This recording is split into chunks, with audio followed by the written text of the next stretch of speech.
Hello everyone. In today's session, we will continue our discussion of human sexual reproduction in humans, and in this session, we will discuss the very important aspect of sexual reproduction in human, that is fertilization.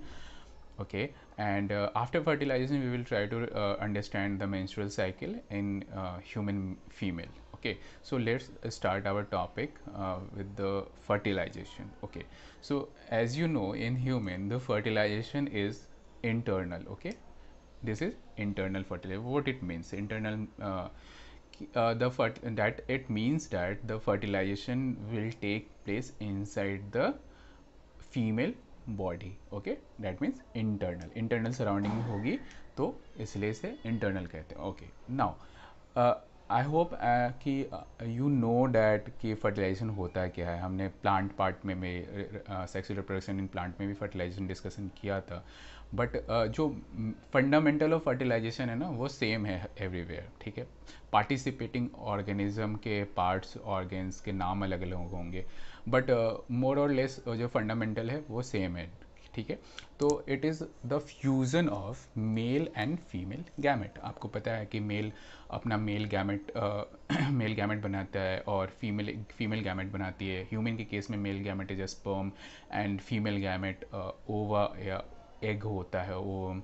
ठीक है ना, तो वो सब हमने previous sessions में देखा था. तो अभी तो अपन जान गए हैं कि जो फर्टिलाइजेशन होगा उसमें fusion of male and female gamete होगा. ठीक है, तो उस प्रोसेस को अपन क्या कहें, बेसिकली मेल और फीमेल गैमेट को हम ऐसे भी बोल सकते हैं, male nuclei female nuclei, because gamete क्या होते हैं, वो जो जेनेटिक इन्फॉर्मेशन अपने. ओके, तो फ्यूज़न में अपन ने क्या देखा कि फर्टिलाइजेशन में अपन ने क्या देखा कि यहाँ फ्यूज़न ऑफ मेल और female gamete, that is basically कि मेल और फीमेल न्यूक्लियाई जो अपने पेरेंट्स के जेनेटिक इन्फॉर्मेशन है उनको कैरी कर रहे हैं, उनका यहाँ पे आपस में फ्यूज़न होगा. ठीक है, तो that is a fusion of male and female gamete. अब ये फर्टिलाइजेशन ह्यूमन के अंदर कहाँ होता है, तो उसकी साइट क्या है, उसकी साइट है फेलोपियन ट्यूब. ठीक है, ये फेलोपियन ट्यूब कहाँ होती है, आपने यूट्रस पढ़ा है ना, तो यूट्रस की एक पार्ट है फेलोपियन ट्यूब. ओके, तो फेलोपियन ट्यूब के अंदर फर्टिलाइजेशन कैसे होता है, तो बेसिकली क्या होता है कि जो male sexual organ that is penis है, तो उसके थ्रू फीमेल के वेजाइना के थ्रू वहाँ पे स्पर्म का रिलीज़ होता है, और वो स्पर्म मूवमेंट रेगलिंग मूवमेंट शो करते हुए कहाँ तक जाती है, फीमेल के फेलोपियन ट्यूब तक. ठीक है, अगर वो फेलोपियन ट्यूब तक नहीं जा रही है स्पर्म, तो फर्टिलाइजेशन नहीं होगा. फर्टिलाइजेशन का फिक्स जगह है, वो है फेलोपियन ट्यूब, और उसमें भी स्थमस और एम्पुला के बीच में होता है. ठीक है, लेकिन वहाँ तक अपन नहीं जा रहे हैं. तो अपन क्या देख रहे हैं कि जो फेलोपियन ट्यूब है that is a part of uterus, fertilization is specific to that site only. मतलब स्पर्म को अगर फर्टिलाइज करना है ओवा को, तो उसको फेलोपियन ट्यूब तक तो जाना ही पड़ेगा. ठीक है, ओके, सो साइट हमको पता चल गया कि कहाँ होगा, फेलोपियन ट्यूब पे होगी. ठीक है, नेक्स्ट द रिजल्ट. इस फर्टिलाइजेशन प्रोडक्ट के बाद जो बनता है उसको हमने कहा कि result is formation of zygote. ठीक है, तो मेल और फीमेल गैमेट जब फर्टिलाइज फ्यूजन उनका होगा, तो उसकी वजह से जो बनेगा उसको अपन क्या कहेंगे, जाइगोट. ठीक है, जाइगोट कैसा होगा, सिंगल सेल होगा. ठीक है, जाइगोट के अंदर अगर फर्दर जब माइटोटिक डिवीजन होगा, तो उसका क्या होगा, उसका सेल का नंबर इंक्रीज होगा. डैट मीन्स कि उनका ग्रोथ होगा. ठीक है, मतलब in term of body mass, इनके साइज है ना, तो वो उनका माइटोटिक डिवीजन की वजह से उनके अंदर ग्रोथ होगी, और वो जो जाइगोट है वो इम्ब्रियो के फॉर्म में आएगा. ठीक है, अब जो इम्ब्रियो होता है उसका ना डेवलपमेंट हमको फर्दर करना है, तो इसी इम्ब्रियो से अपने को फीटस मिलेगा. ठीक है, जो फीटस जो एक बेबी बॉय या एक बेबी गर्ल के फॉर्म में बाहर आएगा. ठीक है, मतलब कि फीमेल बॉडी के बाहर. तो उस इम्ब्रियो का डेवलपमेंट कराने के लिए, फर्दर वहाँ तक डेवलपमेंट करने के लिए फीमेल बॉडी के अंदर उसकी जो अटैचमेंट हो जाती है वहाँ की यूट्रस की वॉल के साथ, तो उस प्रोसेस को हम कहते हैं इम्प्लांटेशन. ओके, समझ रहे हो ना, जाइगोट था, फर्टिलाइजेशन हुआ तो जाइगोट बना, जाइगोट के अंदर क्या हुआ, माइटोटिक डिविजन्स हुए, तो उसकी वजह से इसके एक सेल से ये 16 सेल स्टेज, ठीक है, 32 सेल स्टेज तक जब जाएगा तो वहाँ पे क्या होगा कि एम्ब्रियो का, तो उसको हम कहेंगे कि अब ये एम्ब्रियो हो गया, ठीक है। अब वो जाइगोट नहीं रहा, जाइगोट तभी तक है जब तक वो सिंगल सेल स्टेज में है, ठीक है। उससे ज़्यादा अगर उसके अंदर डिवीजन हो गया ए सिंगल सेल से, उसका नंबर जैसे ही इंक्रीज हो गया तो जाइगोट से अलग उसका अब नाम हो जाएगा एम्ब्रियो। अब एम्ब्रियो की क्या करनी है, हमको फर्दर डेवलपमेंट करानी है ना, सारा इसका ऑर्गन फॉर्मेशन, इसकी बॉडी की ग्रोथ, वो सब होगा एक प्रोटेक्टेड इन्वायरमेंट में अंदर। और वो प्रोटेक्टेड इन्वायरमेंट उसको एक फीमेल, मतलब जो उसकी मदर है उसके यूट्रस में ही मिलता है, ठीक है। तो उस प्रोटेक्टेड इन्वायरमेंट के लिए उसका यूट्रस वॉल के साथ एक अटैचमेंट होता है, ठीक है। वो क्या होता है, एम्ब्रियो जाके यूट्रस वॉल पे अच्छे से बैठता है, तो उस प्रोसेस को क्या कहते हैं, इम्प्लांटेशन, ठीक है। The attachment of embryo with the uterus wall is known as implantation, और ये मोस्टली फर्टिलाइजेशन के 4 से 5 दिन के अंदर हो जाता है। अब देखो इम्प्लांटेशन होना बहुत ज़रूरी है, जो यूट्रस वॉल है और जो एम्ब्रियो है उसके बीच में एक स्ट्रॉन्ग फिजिकल कनेक्शन होना बहुत ज़रूरी है, क्योंकि जो फीमेल होगी वो नॉर्मल उसकी जो लाइफ होगी उस मदर की, वो तो अगर वो इम्प्लांट, अगर ये दोनों आपस में अच्छे से इनका अटैचमेंट नहीं हो रहा, तो इसका उस जगह से, उस यूट्रस वॉल से अलग बाहर निकलने का पूरा चांसेस हो सकता है, ठीक है। तो इम्प्लांटेशन की वजह से वो वहीं पे स्टैटिक एक जगह इकट्ठा रहेगा और उसी का वहीं पे उसी एरिया पे उसका फर्दर डेवलपमेंट होगा, ठीक है। तो अपन ने समझा कि एम्ब्रियो का यूट्रस के साथ जो अटैचमेंट होता है उसको अपन क्या कहते हैं, इम्प्लांटेशन। और नॉर्मली कितने दिनों बाद होती है, ये होती है almost 4 to 5 days after the fertilization process, ठीक है। अब देखो जब यूट्रस के वॉल पे जब एम्ब्रियो जब जाके वहाँ पे अटैच हो जाएगा और बढ़िया से अटैच हो जाएगी और उसका फर्दर डेवलपमेंट होने लगेगा, तो अब उसको अपन कहेंगे कि ये हमारा फीटस है, ठीक है। जाइगोट से अपन कहाँ हैं, एम्ब्रियो पे, एम्ब्रियो से यूट्रिन वॉल पे जब जाके एम्ब्रियो बैठा तो उसके बाद वो कहलाया फीटस। ओके, आई होप सब क्लियर होगी, है ना। नाउ ये तो एक रफ डायग्राम हुआ ना, लेकिन इतने से काम नहीं चलेगा। एक एम्ब्रियो के डेवलपमेंट के लिए उसको कहीं के भी, अगर कहीं पे भी डेवलपमेंट हो रही है, आपको अभी तक पता चल गया है कि अगर डेवलपमेंट है, जो डेवलपमेंट होती है, जो ग्रोथ फेज होता है, वो सबसे ज़्यादा एनर्जेटिक फेज होता है ना। एनर्जेटिक फेज का मतलब क्या हुआ कि उसको एनर्जी का कंजम्पशन बहुत ज़्यादा होता है, ठीक है। तो डैट मीन्स कि उसको बहुत न्यूट्रिएंट एनर्जी चाहिए for the development, for the further growth, for the further division of the cells, है ना। तो उसके लिए उस कंटिन्यूस सप्लाई ऑफ एनर्जी एक फीटस को मिलना चाहिए, तभी वो एक फुल ग्रोन बेबी के फॉर्म में डेवलप हो पाएगा, ठीक है। तो वो आखिर उसको कहाँ से मिलेगा, माँ, वो जो अपने मदर के वोम में है, तो वो उसको वहाँ पे कैसे प्रोवाइड होती है इतनी एनर्जी, है ना। तो वो चीज़ हमको देखना है। तो एक वर्ड आपने सुना ही होगा, डैट इज़ प्लासेंटा। अगर नहीं सुना है तो कोई बात नहीं, अभी अपन डिस्कस कर रहे हैं कि प्लासेंटा क्या होता है।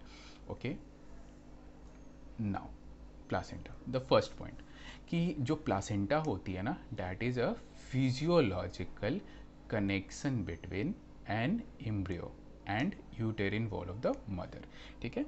तो प्लासेंटा जो होता है वो कनेक्ट करता है एम्ब्रियो को उसके मदर की यूटेरिन वॉल के साथ। जो हमने देखा ना इम्प्लांटेशन, जो इम्प्लांटेशन के बाद ना वहाँ पे एक प्लासेंटा का फॉर्मेशन होता है, उसी के साथ वो प्लासेंटा एक्ट करता है कनेक्टिंग लिंक, है ना, किसके बीच में, जो डेवलपिंग एम्ब्रियो है और यूटेरिन वॉल। तो बेसिकली प्लासेंटा क्या करता है, उस एम्ब्रियो को पूरा कवर करके रखता है और उसको उस मदर के यूटेरिन वॉल से कनेक्ट करके रखता है, ठीक है।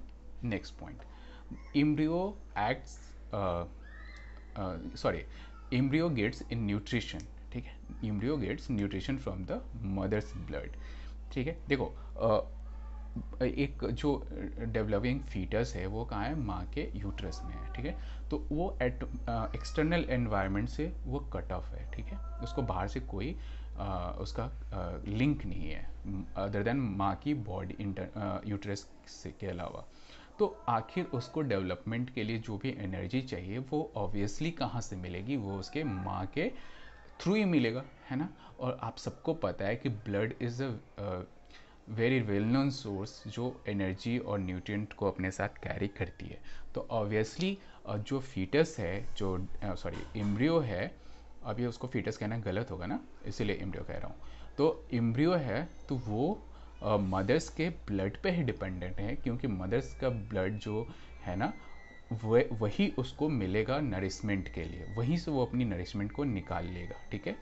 तो इसीलिए जो प्लासेंटा होता है वो क्या प्रोवाइड करता है, कनेक्शन प्रोवाइड करता है माँ के यूटेरिन वॉल और एम्ब्रियो के बीच में, सो डैट कि वहाँ से वो एम्ब्रियो के जो एम्ब्रियो है वो मदर के यूटेरिन वॉल के थ्रू ब्लड का सप्लाई वहाँ आए और वहाँ से वो उस ब्लड से न्यूट्रिएंट और ऑक्सीजन, ठीक है, और जो न्यूट्रिएंट हो यहाँ एनर्जी मिलेगी वो हमेशा ग्लूकोज के फॉर्म में मिलेगी, ठीक है, तो ग्लूकोज हम कह रहे हैं बेसिकली, ठीक है। और ऑक्सीजन, ऑब्वियसली ऑक्सीजन, क्योंकि एरोबिक प्रोसेस होगा ऑक्सीडेशन वहाँ पे, तो इसीलिए ऑक्सीजन की रिक्वायरमेंट होगी। एट द सेम टाइम जो ऑब्वियसली वहाँ पे वेस्ट प्रोडक्ट का भी डेवलपमेंट होगा, क्योंकि अगर आप कुछ चीज़ इनपुट कर रहे हो तो वो पूरा का पूरा कंज्यूम नहीं होता है ना, उसके कुछ पार्ट्स कंज्यूम होते हैं। तो ऑब्वियसली कुछ जो नहीं कंज्यूम हो रहा है वो क्या होगा, वेस्ट प्रोडक्ट ही होगा, ठीक है। जैसे यूरिया, CO2 है ना, ऑक्सीजन लिया और CO2 यहाँ पे देना पड़ेगा उसको, तो उसके लिए waste products are expelled into the mother's blood from foetus, है ना। तो प्लासेंटा वहाँ पे भी हेल्प करता है, that is a two way connection का काम कर रहा है।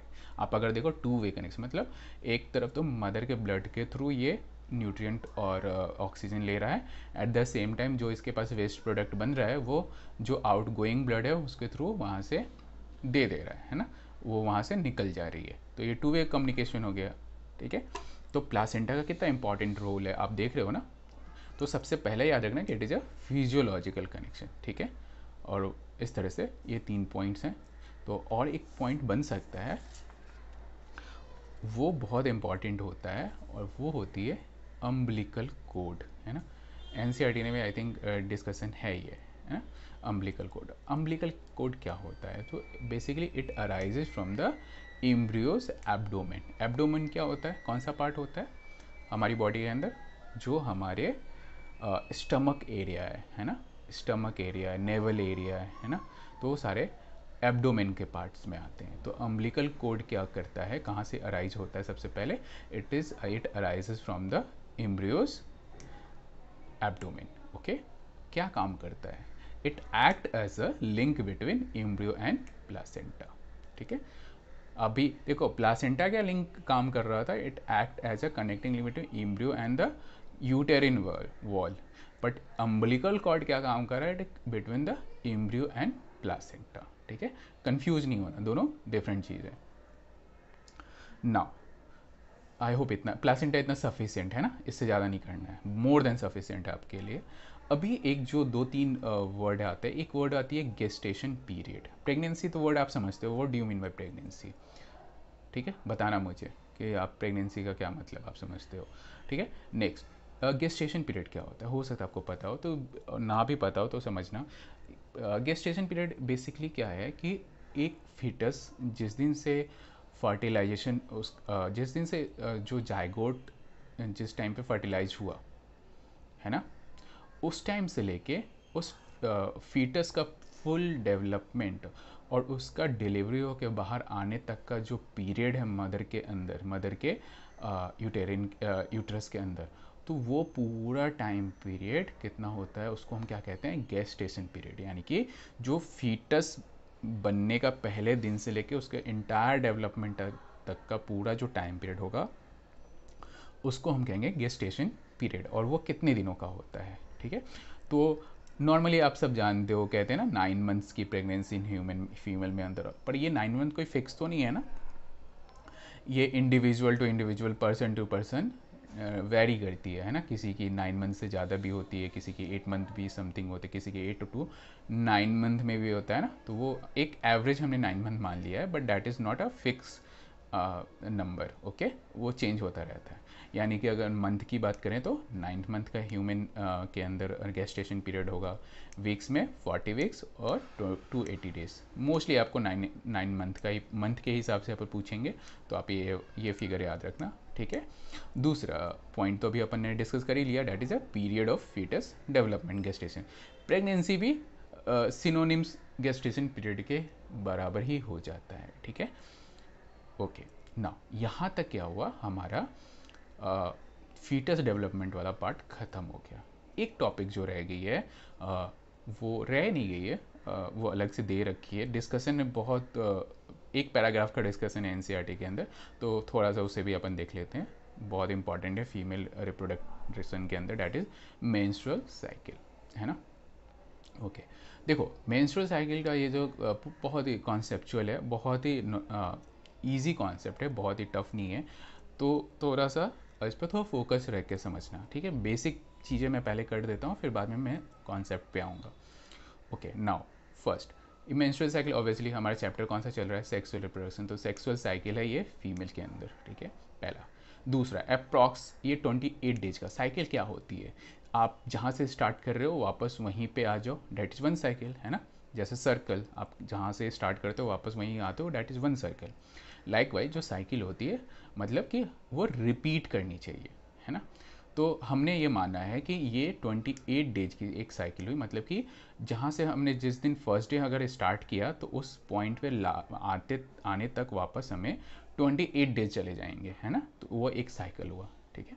तो ये भी एक अप्रॉक्स क्वांटिटी है, that is not a fix number, एक एवरेज को हमने मान लिया। किसी ह्यूमन फीमेल में 26 डेज़ का भी हो सकता है, किसी में 30 डेज़ की भी हो सकती है, किसी में 32 डेज़ की भी हो सकती है। तो menstrual cycle is exclusive character, sexual character है उनका, किनका, ह्यूमन फीमेल के, मेल के अंदर नहीं मिलेगा ये, ठीक है। और दूसरी बात, जो मेंस्ट्रुअल साइकिल है ना, वो हमेशा कब स्टार्ट होती है, जब एक फीमेल अपनी प्यूबर्टी अटेन कर लेती है, ठीक है ना। प्यूबर्टी के बाद ये मेंस्ट्रुअल साइकिल स्टार्ट होता है, और ये later phase of the life approx 45 to 50 years जो फीमेल का होता है, वहाँ तक ये चलता है, ठीक है।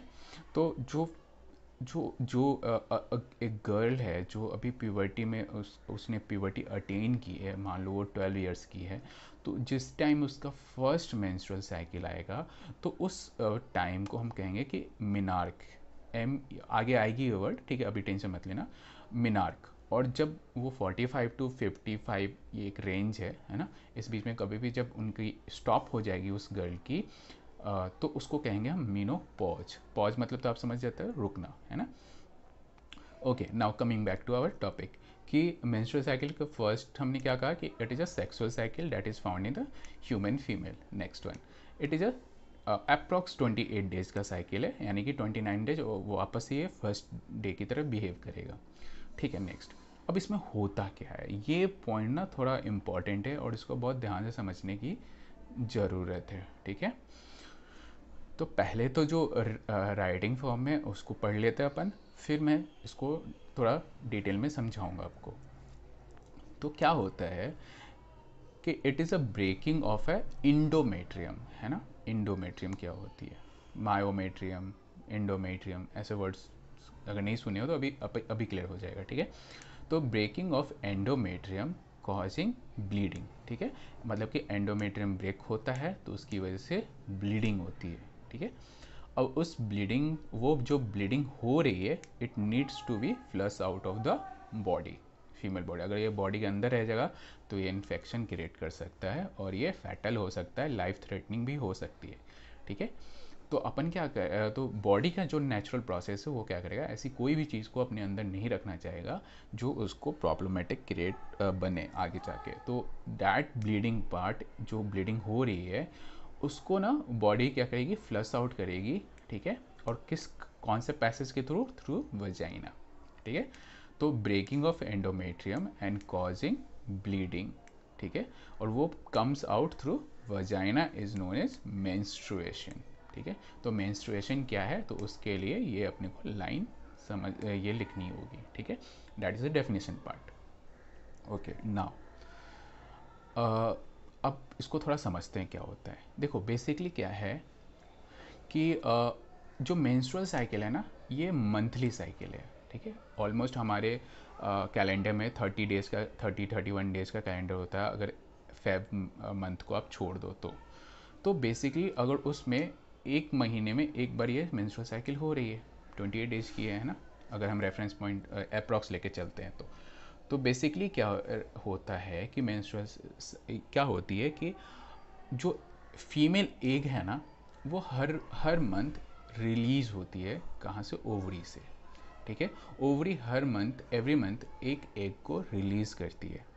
वो एग आता है, तो उस जैसे वो रिलीज होता है ना, तो फेलोपियन ट्यूब के अंदर आ जाता है। और आपको ध्यान होगा कि फेलोपियन ट्यूब ही वो जगह है जहाँ पे fertilisation of egg and sperm takes place. तो होता क्या है कि फर्टिलाइजेशन एक बहुत ही कॉम्प्लेक्स, फर्टिलाइजेशन के बाद के जो प्रोसेस है बहुत ही कॉम्प्लेक्स हार्मोनल प्रोसेस है, ठीक है। तो बॉडी, जो फीमेल बॉडी होती है, वो इस तरह से अब बिहेव करती है, वो मानती है कि जो अभी एग रिलीज़ हुई है, जो ओवरी ने जो अभी एग रिलीज़ किया है, उसका फर्टिलाइजेशन हो जाएगा, ठीक है। ये ऐसा फीमेल बॉडी मान के चल रही है।